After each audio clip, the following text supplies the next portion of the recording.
नमस्कार, PGS news में आपका स्वागत है। पीजीएस न्यूज हर रोज लाता है हरियाणा से जुड़ा पूरे दिन का पूरा अपडेट। तो बिना समय गवाए जान लेते हैं। पहले जानते हैं मौसम का हाल। हरियाणा में बुधवार शाम को बिगड़े मौसम में जान माल का भारी नुकसान हुआ है। 7 जिलों में आंधी आई और 2 जिलों में ओले गिरे, जबकि 7 जिलों में तेज बारिश भी हुई। गुरुवार को मौसम साफ हुआ तो तबाही का मंजर देखने को मिला।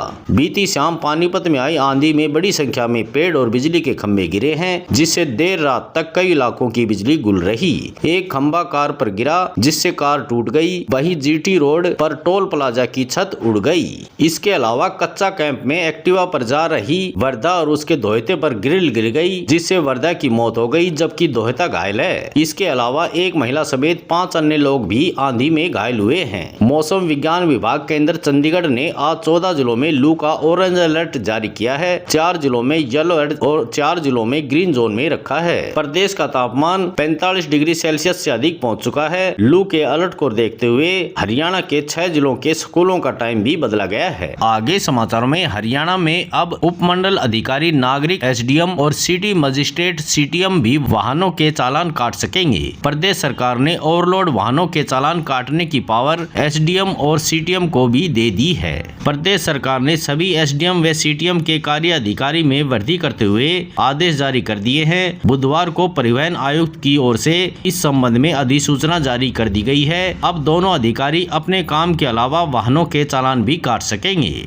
आगे समाचारों में, हरियाणा में सरकारी शिक्षक अब गर्मी की छुट्टियों का पूरा मजा नहीं ले पाएंगे। शिक्षा मंत्री महिपाल डाडा ने राजकीय विद्यालयों में छात्र संख्या बढ़ाने के लिए सभी शिक्षकों को फील्ड में उतरने का आदेश दिया है। सभी शिक्षकों को गर्मी की छुट्टियों में 10 दिन गाँव और शहरों में घर घर जाकर अभिभावकों को बच्चों का दाखिला सरकारी स्कूलों में कराने के लिए प्रेरित करना होगा।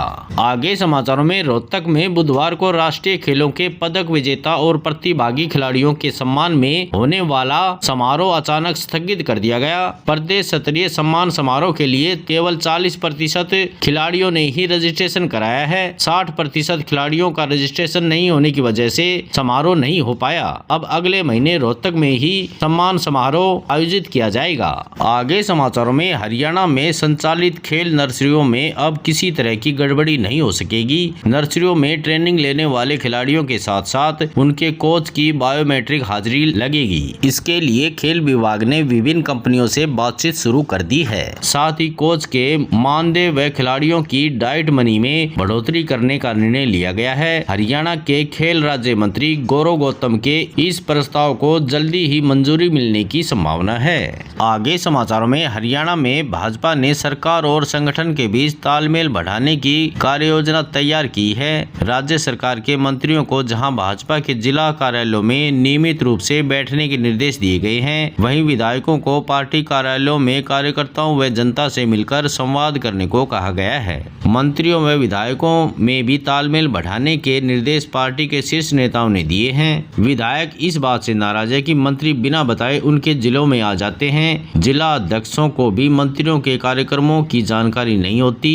भाजपा के शीर्ष नेतृत्व ने निर्देश दिए हैं कि अब मंत्रियों को किसी भी जिले में जाने से पहले विधायकों व जिला अध्यक्षों को अपने कार्यक्रमों की जानकारी देनी होगी। आगे समाचारों में, हरियाणा के करनाल में सीएम नायब सैनी ने जेल ट्रेनिंग अकादमी का उद्घाटन किया। इस दौरान उन्होंने जेल विभाग में वार्डनों के लिए 1300 पदों पर भर्ती की घोषणा की। सीएम ने कहा कि जेल विभाग में मेडिकल एवं पैरामेडिकल स्टाफ में खाली पदों पर सीधी भर्ती की जाएगी। इसके अलावा पंचकुला, दादरी और फतेहाबाद में लगभग 300 करोड़ रुपए की लागत से नई जेलों का निर्माण किया जाएगा। आगे समाचारों में, हरियाणा में नए जिले बनाने पर कैबिनेट की सब कमेटी ने मंथन पूरा कर लिया है। विभागीय सूत्रों की माने तो अगले सप्ताह सब कमेटी की आखिरी बैठक होगी, जिसमें नए जिले बनाने की फाइनल रिपोर्ट तैयार कर सरकार को भेज दी जाएगी। इसके लिए सब कमेटी की ओर से काफी हद तक होमवर्क पूरा कर लिया गया है। सरकार की ओर से बनाई गई कैबिनेट सब कमेटी के पास 5 नए जिले बनाने की मांग आई हुई है। आगे समाचारों में, भाखड़ा बांध प्रोजेक्ट की सुरक्षा अब CISF के हवाले होगी। केंद्रीय गृह मंत्रालय ने BBMB का आग्रह स्वीकार कर लिया है और CISF की 296 कर्मचारियों को एक यूनिट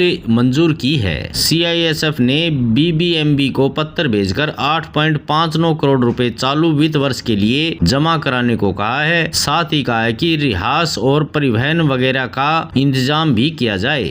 आगे समाचारों में सीबीएसई बोर्ड ने बच्चों में बढ़ते डायबिटीज के खतरे को देखते हुए सभी स्कूलों को शुगर बोर्ड लगाने के निर्देश दिए हैं। इस बोर्ड में शुगर इंटेक से जुड़े जरूरी जानकारी होगी, जैसे हर दिन कितनी शुगर ली जा सकती है या जंक फूड और कोल्ड ड्रिंक में कितनी शुगर होती है।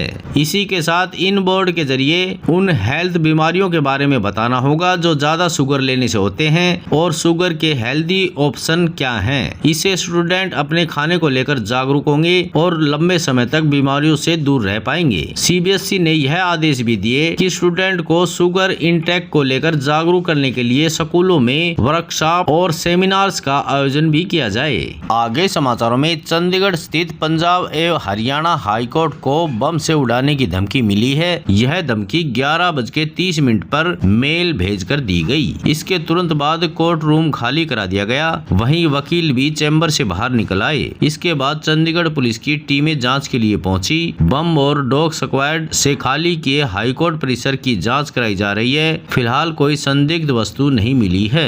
इस संबंध में हाईकोर्ट बार एसोसिएशन चंडीगढ़ ने तुरंत एक नोटिस जारी कर सभी कोर्ट रूम और चैम्बर्स खाली करने को कहा है। एसोसिएशन के ऑनररी सेक्रेटरी गगनदीप जम्मू ने कहा कि कोर्ट की कार्रवाई अब 2 बजे के बाद शुरू होगी। आगे समाचारों में हरियाणा में करीब 2.5 साल बाद फिर से कोरोना वायरस की एंट्री हुई है। मंगलवार को फरीदाबाद से 1 और बुधवार को गुरुग्राम में कोविड के 2 मामले सामने आए। इनमें फरीदाबाद का 28 वर्षीय युवक दिल्ली में सिक्योरिटी गार्ड का काम करता था। उसे बुखार, खांसी और सर्दी जुकाम की शिकायत थी। उसे इलाज के लिए दिल्ली स्थित सफदरजंग अस्पताल ले जाया गया था। हालांकि ये तीनों लोग कोरोना के किस वेरिएंट के शिकार हैं, इसकी पुष्टि डॉक्टरों ने अभी तक नहीं की है। डॉक्टरों का कहना है कि वेरिएंट की जांच अभी जारी है। आज समाचारों में बस इतना ही। कल मिलते हैं और नई खबरों के साथ। तब तक के लिए नमस्कार।